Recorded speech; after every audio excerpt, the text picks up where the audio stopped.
Hello everyone. So today we'll try to understand about Indian Contract Act, which is an important topic for examination for the business law subject. So first of all, the meaning of contract as per the Indian Contract Act 1872. Here it is given a contract is an agreement is enforceable by law. Okay, in short, that is section 2 subsection H says that a contract is an agreement enforceable by law. So when do we form a contract? If we have an agreement, if we prepare an agreement and that agreement is legally backed by the legal enforceability. Okay, when it is legally enforceable and that agreement between two parties which is legally enforceable, that is called as contract. Okay, so here agreement, obviously any agreement cannot be a contract. Simply, all agreements are not contract, but all contracts are definitely agreement.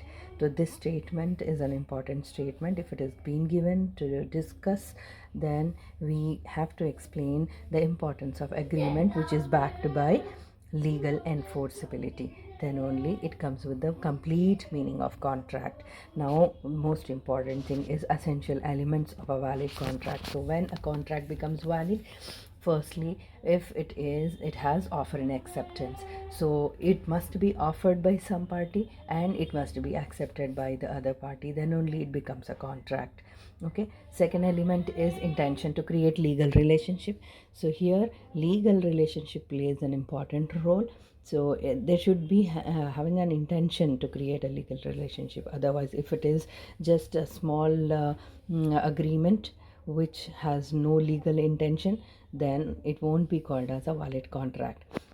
So lawful consideration, so consideration means something of value exchange between the parties. Okay, so like suppose A is offering to sell a car, in return B has to make the payment for that car.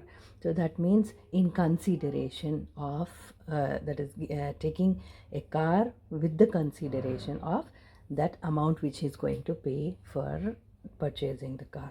Okay, so always a contract always have a lawful consideration. If the consideration is illegal, then it will not be called as a valid contract. Then another element is competency of parties.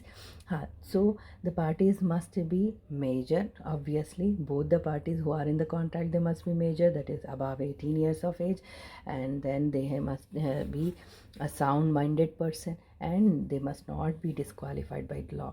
So these are the three conditions. Except these three category of people, anybody can become a party to the contract. Then next one is free consent.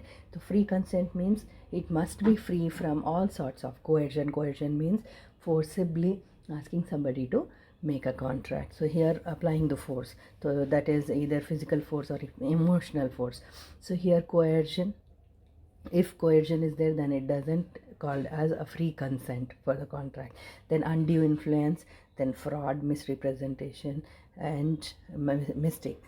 Okay, the another very important element is lawful object. The object of the contract must be lawful. The main purpose of the contract must be lawful. If it is illegal purpose, then it will not be called a valid contract. Then certainty of terms. The terms of contract must be clear and definite. Okay, so next one is possibility of performance. So obviously for any contract, if it is possible to perform, then only it becomes a contract. If it is impossible, if there is no possibility to perform that particular contract, a particular agreement, then it doesn't come under a valid contract. Like plucking stars from the sky, is it possible manually? No. So it is highly impossible. So that impossible task cannot be completed. Writing within one day, writing 1,000 pages of record or content, then is it possible for a human being to write 1,000 pages in a day? So then obviously it is not a valid contract. So impossibility makes a contract invalid. Then next one is not expressly declared void. So if the agreement is declared as void, then expressly declared as void, like from the third from the party, one of the party, if they declare it as void, then it will be called as invalid contract. So hopefully all the elements are clear to you. It's an important question for any UG or PG level exam, where law of contract is in the syllabus. So explanation of the contract and all the elements of the contract. Here one of the leading case can be included for intention to create legal relationship is Balfour versus Balfour. So that one leading case you can include in this matter, so that it will elaborate your answer further. Thank you all.